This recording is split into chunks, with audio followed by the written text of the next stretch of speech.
sabi dito ni Sel Murillo, tama, kahit haggard na pero pretty pa din. Kaya nga. Di ba? Yung iba sobrang nagpapa-pretty na pero hindi pa pretty. Yun ang nakakalungkot. Pero yung iba kahit haggard na, pretty pa rin. And hello guys, once again, welcome back muli sa ating YouTube channel. Ito po yung host na si Chloe TV ay muling magbibigay ng panibagong reaction video. So once again guys, maligayang pagbabalik sa ating munting channel. Okay, so sa mga bago pa lang, sa mga bagong pasok pa lang dito sa ating channel, baka naman. So syempre hindi tayo mawawalan ng reaction video dito sa Jomcar natin. Ito nga po yung live ni Papa Joms kagabi guys, kung saan na pag-usapan dito yung pag-propose umano niya para kay Carla Bells. Ay grabe naman. Ito ay totoo na talaga, yung proposal is totoo na talaga. Yung sinasabi nilang practice wedding, yun po ay para sa Jomcar, para sa Jomcar part 100. So hindi natin alam kung matutuloy ba yun or hindi, pero sana matuloy yon kasi marami ang nag-aabang yon. Pero itong proposal guys is for reality na to. Okay? At sabi niya dito ay syempre hindi pwede dito sa live mag-propose siya. Syempre ay dapat surprise, no? Dapat kumbaga memorable yung pag-propose niya. Grabe naman si Papa Joms na talagang pinaghahandaan niya ito. So saan kaya at kailan kaya mangyayari yan? Yan po ang ating hihintayin. So dito nga po parang ano siya, kinulit siya ni Kalinga Prab kung kailan daw siya mag-propose at kung saan, kasi willing daw po sila na maging cameraman if ever na magpo-propose na itong si Papa Joms para sa kanyang Carla Bells. Mamaya ng konti ay ating panonoorin itong live ni Papa Joms at bibigyan natin ng reaksyon. Pero bago ang lahat, syempre huwag kalimutan mag-subscribe, paki-like and share na rin itong video para i-recommend pa tayo ni YouTube. Higit sa lahat, palagi nating suportahan ang nag-iisang ama ng Kalingap na si Kuya Bal Santos Matubang, Ate Edna Vlog and Kalinga Prab. Suportahan po natin ang ating Keyboys, Kalinga Partners, mga charity vloggers sa Pilipinas na tumutulong sa ating mga kababayang mahihirap. Huwag nating kalimutan at aking mga kasamang Kalingap Reactors guys, no? Ang mga legit Kalingap Reactors.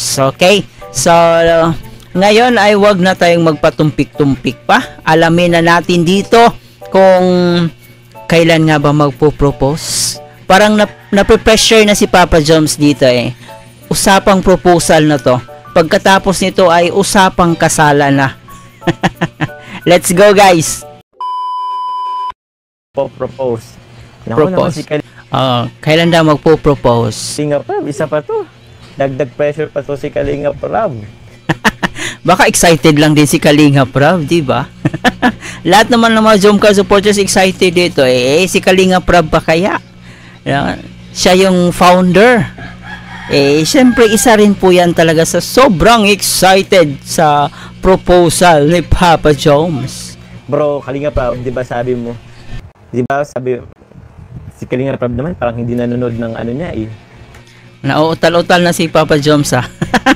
Kitang-kita mo yung napre-pressure siya sa mga sinasabi ni ni Kalinga Prab dito.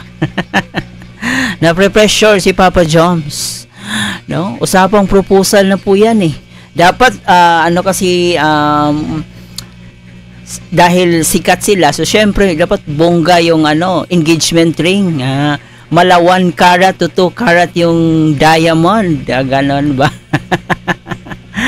Pero dahil practical na po tayo ngayon, okay lang naman po na simpleng lang proposal, di ba? Simpleng engagement ring.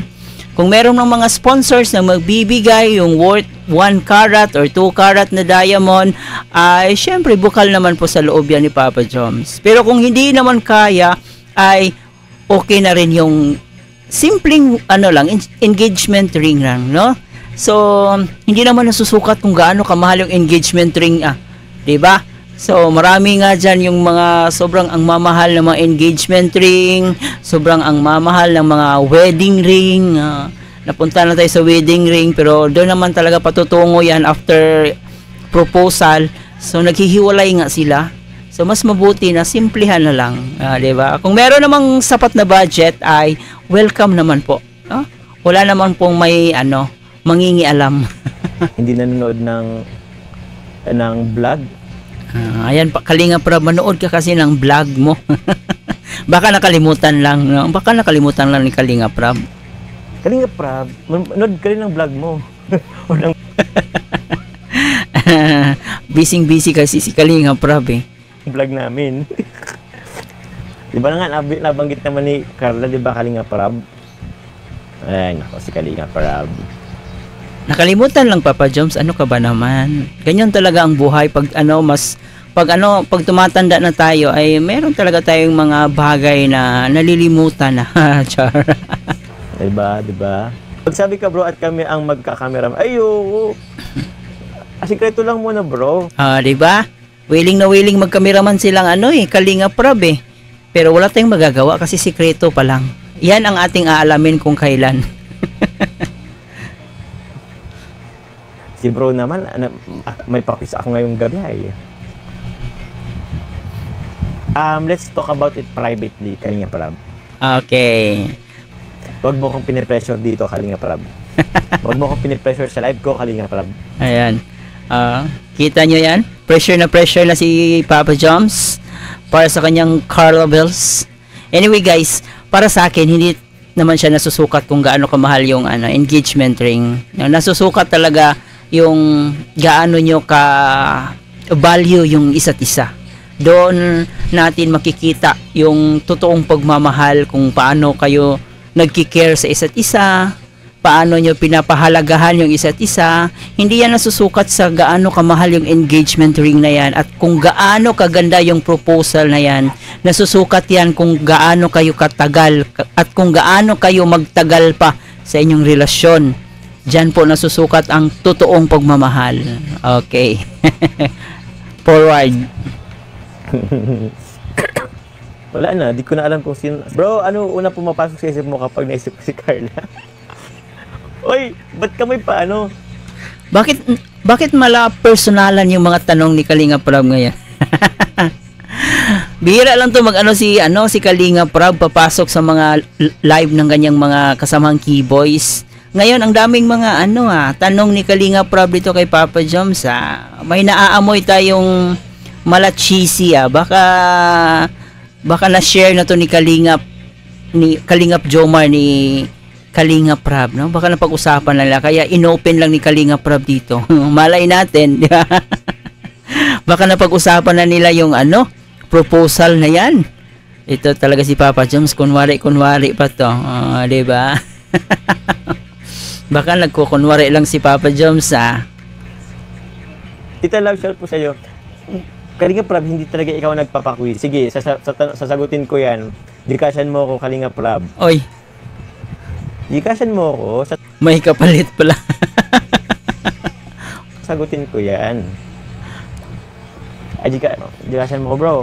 Hindi yun yung propose, guys. Hindi yung propose, guys, kasi di naman pwede yan pag-awasan yung propose na yan dito. So, pag surprise, nalaman nyo na. So, ibang topic pala yung gustong pag-usapan ni Papa Joms dito. Hindi yung proposal. Kasi hindi rin pwede dito.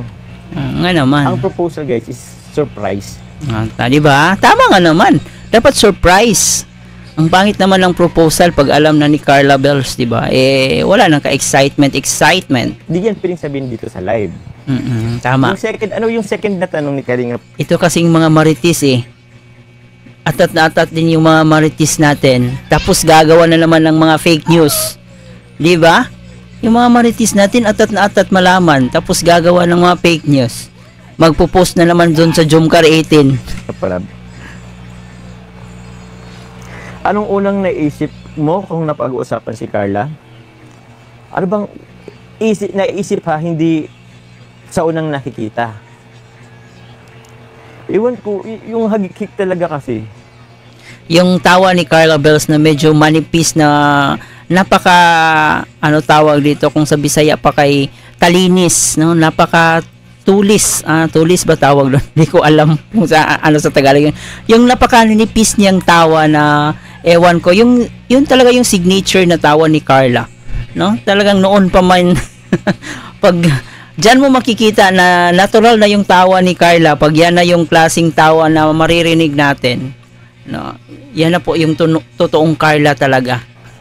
Yung totoong tawa ni Carla. Tapos, ewan ko ba, ewan ko guys kung ito napapansin nyo din ha. Kasi every time kasi na nakikita natin si Carla, meron siyang iba-ibang aura eh. Alam mo yung parang laging blooming, laging fresh. Alam niyo po yun. May times na ibang aura. Parang ikaw lang yung nakakapansin siguro, Papa Joms eh. Parang si Papa Joms lang yung nakakapansin yan eh. Araw-araw iba-iba yung aura ni Carla daw eh. Yung napapansin namin, maganda naman talaga si Carla. No? Maganda siya. Araw-araw naman talaga maganda si Carla. Yun ngang nagkasakit siya, maganda pa rin naman siya. Yun niya kasi medyo curly-curly ang hair. Yung parang iba. Tapos meron naman na parang fresh lang na ano lang. Basta iba-ibang ano niya. Iba-iba. Parang lagi siyang every time na makita mo si Carla, parang iba-iba ang iba-iba ang look niya. Parang iba-ibang blooming. Alam mo yun? Kasi iba kasi pag inspire, di ba? Iba talaga guys pag love life. Nagkaka-blooming talaga ang isang tao pag maganda yung love life, no? So ganun. Sana all maganda ang takbo ng love life. Seems sa blooming, iba-iba ang atake. Ang pagka-blooming ni Carla. Yung hindi ka magsasawa. Kumbaga parang bagyo.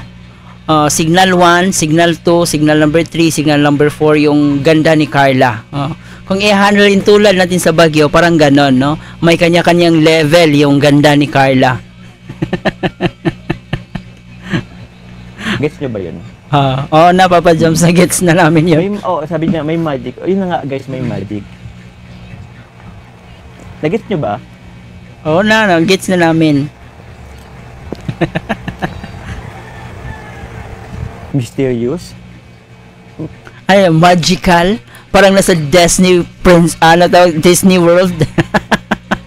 At isa si Carla Bell sa Disney Princess. Parang ganon. Mysterious din? Ano ba mysterious? Ano na lang, siguro ano na lang. Pagtawanan ka na naman ni Carla niyang mysterious na yan. Di ba nung doon kayo sa Bicol, tumawa si Carla sa grabe naman yung mysterious na yan. Unexplained aura. Okay. In a good way ha, in a positive way ha. Ewan ko kung na ano nyo yun. Grabe naman si Papa Joms, ang dami namang nakikitang magical dito kay Carla. Ganon talaga pag in love guys. Naintindihan na po natin. Lahat po ng pag in love kasi tayo, lahat po ng mga kagandahan ng isang tao ay talagang nakikita natin, no? Lahat po ng anggulo. So, tulad po ng mga explanation ni Papa Joms, parang magical, na may mystery, parang ganon daw. Iwan ko kung na-observe nyo yun. Yun nga, parang may pagka-magnetic. Kasi kung baga hindi mo pagsasawaan, kasi iba-iba yung, ito parang every day, iba-ibang ganda niya. Parehas ang ganda niya, pero iba-iba yung atake. Tama. Isa rin po sa pansin natin guys, ito seryoso ha, yung beauty kasi ni Carla, hindi yung tipong maganda siya na nakakasawa. Yung ganda kasi niya na kahit tinitigan mo siya every day, every minute, every hour, parang hindi nakakasawa yung ganda niya. May mga magaganda kasi na pag palagi mong nakikita ay parang nakakasawa naman yung ganda niya. Pero kumpara kay Carla, iba yung ano ni Carla, iba yung kumbaga tulad ng sinabi ni Papa Joms, parang may magical yung kagandahan niya na hindi nakakasawang ulit-ulitin panoorin yung ganda niya. Yun yung sigurong gustong sabihin ni Papa Joms, yung gusto niya ipaliwanag. Kaya itong si Papa Joms, sobrang in love na talaga kay Carla Bells kasi yung ganda ni Carla Bells ay hindi talaga siya nakakasawa. Di ba? Gets nyo ba? Okay na Papa Joms, gets na po namin. Ewan ko nagigets nyo ko, iba-ibang anggulo ang beauty niya. Hindi naman sa anggulo. Basta yung aura na lang guys. Kasi pag anggulo kasi is specific tayo dun sa angle talaga. Ang pag-usapan natin yung aura na lang. Kasi ang aura kasi parang unexplained ano mo yan eh. 'Di ba? Medyo hindi siya Oo. Malakas ang dating. Iba-ibang klase ng atake na, guys. Sabi dito ni Sel Murillo, tama, kahit haggard na pero pretty pa din. Kaya nga. Di ba? Yung iba sobrang nagpapa-pretty na pero hindi pa pretty. Yun ang nakakalungkot. Pero yung iba kahit haggard na, pretty pa rin. Ano, napaka-unfair talaga ng buhay natin. Pero itong si Carla, kahit haggard siyang tingnan, ay pretty girl pa rin. So, ganun talaga ang buhay. Dapat nating tanggapin talaga yan. No, sobrang unfair minsan. Walang hayata sa vocabulary niya ang haggard, di ba? Gandang di nakasawa kasi siya may magnetic from Mission Steel. Tama. Di ba? Ayan. Diba? Tulad ng sinabi natin, hindi nakakasawa yung ganda ni Carla. So, hanggang dito na lang muna guys ang ating reaction video. Medyo napahaba yung ano natin dito sa reaction na propose. So, yun, sabi ni Papa Joms ay, syempre yung pag-propose ay, ano yan, dapat sikreto yan. Which is maganda naman talaga. Dapat sikreto yung pag-propose. So, walang excitement. Pagdating kay Carla, pag alam niya na, ay, magpo-propose pala itong si Papa Joms ko. So, mawawala yung excitement, diba? So, dapat ay, ano tawag doon? Sikreto talaga yan. Okay? So, dito naman, kitang-kita naman natin kung gaano talaga ina-explain ni Papa Joms kung ano yung mga level ng kagandahan ni Carla. No? Siya ay inspire habang kinikwento niya kung ano yung paano siya napamangha sa beauty ni Carla. Which is totoo naman talaga, tulad ng sinabi natin. Yung iba kasi yung hatak ni Carla sa atin, iba yung beauty niya, yung tipong beauty na hindi talaga siya nakakasawa. May maganda kasi na nakakasawa ulit-ulitin panoorin yung mukha nila. Dito kay Carla, yung mukha kasi niya parang mala-angelic. No? Parang i-compare natin like Christine Hermosa, di ba? Yung mukha ni Christine Hermosa maganda na, tapos kahit paulit-ulit pa siyang tingnan, hindi nakakasawa. No? Parang ganon yung level ni Carla Bells, yung ganda niya, hindi nakakasawang ulit-ulitin. Kaya tingnan nyo naman si Papa Joms, palaging inspire pag si Carla yung topic talaga, no? Ayun. So I hope guys nag-enjoy kayo dito sa ating munting reaction video. Kayo ba guys, kung kayo ang tatanungin, ano yung masasabi nyo, ano yung opinion nyo patungkol sa kagandahan ni Carla, ha? Kung out of 0 to 10, 10 is the highest, 0 is the lowest, ano yung ratings nyo sa kagandahan ni Carla? I-comment nyo po dyan sa comment section natin. Okay? So hanggang dito na lang. Bago ang lahat, huwag kalimutan mag-like and share nitong video, and of course mag-subscribe na rin po kayo. Ito po yung host na si Chloe TV. Thank you for watching.